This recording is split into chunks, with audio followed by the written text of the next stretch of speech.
तो इसलिए मैं काम नहीं कर रहा, सर्दियों में ये गाढ़ा हो जाता है। अस्सलाम वालेकुम, मैं हूं मियां मोहम्मद फ़ारूक आज़म और आप देख रहे हैं 4-in-1 बिजनेस आर्ट। आजकल बहुत ज़्यादा लोगों के मैसेज आ रहे हैं कि हमारी ना तो पॉक्सी काम कर रही है, ना मिक्स हो रही है, ना ही हमारी सिलिकॉन काम कर रही है और ना ही कोई रेजन।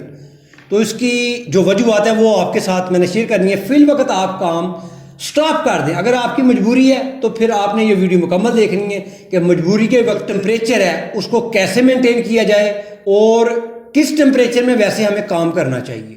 अगर आप सिलिकॉन का काम कर रहे हैं तो आपके यहाँ मौसम बहुत सर्द है तो फौरन ये काम स्टॉप कर दें। अगर आप अपॉक्सी का काम कर रहे हैं तो फिर भी इस काम को बिल्कुल स्टॉप कर दें। ये वीडियो मुकम्मल देखें। अगर आपकी मजबूरी है तो मैं तरीका आपको बताऊंगा कि कितने टेम्परेचर पर काम करना चाहिए या कैसे टेम्परेचर को मेंटेन करें और काम को स्टार्ट करें और कितना टेम्परेचर होना चाहिए इन कामों के लिए। जैसा कि आपको पता है कि मौसम में बहुत ज़्यादा अजीबों की तब्दीली आई है। सियालकोट में इतना टेम्परेचर डाउन है कि हमारा जो काम है वो रुक गया, हमने रोक भी दिया। अगर हम करेंगे तो इससे अखराजात बढ़ेंगे, मगर कुछ काम होते हैं मजबूरी में पकड़ लिए वो करने हैं। तो टेम्परेचर आपने कितना रखना है? 27 से ऊपर जाना चाहिए, मिनिमम 27 सेंटीग्रेड होना चाहिए काम करने के लिए, चाहे आप सिलिकॉन का काम करें या पॉक्सी का।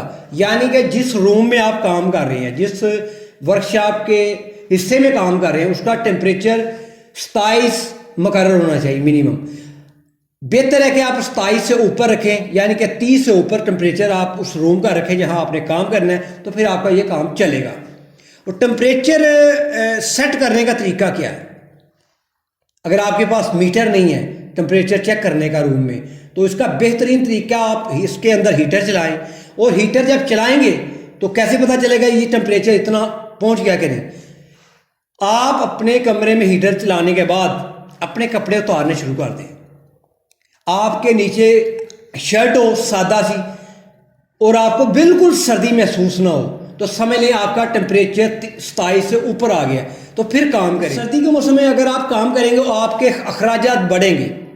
आपको अगर रेजन इस्तेमाल करें फाइबर ग्लास वाला तो उसमें आपको ज़्यादा से ज़्यादा कोबाल्ट और हार्डनर का इस्तेमाल करना होगा, यानी कि प्राइस बढ़ जाएंगे, जैसा कि अभी प्राइस अपग्रेड हो भी रहे हैं। तो बेहतर है कि जो मजबूरी में काम पकड़े हैं उनको करें, वरना दूसरे ना करें।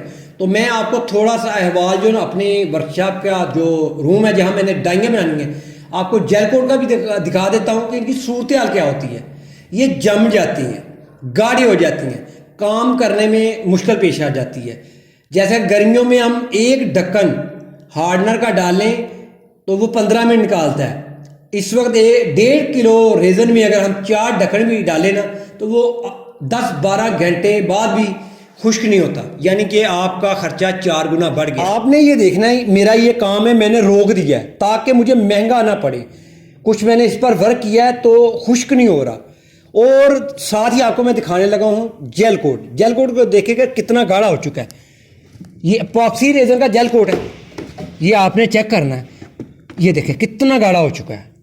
तो इसलिए मैं काम नहीं कर रहा, सर्दियों में ये गाढ़ा हो जाता है। तो इसके लिए मुझे टेम्परेचर करना पड़ेगा, मगर मैं टेम्परेचर का सहारा बिल्कुल नहीं ले रहा, मैं मौसम का सहारा लूँगा ताकि मेरा काम अच्छी तरह हो, काम में कोई खलल नहीं आना चाहिए।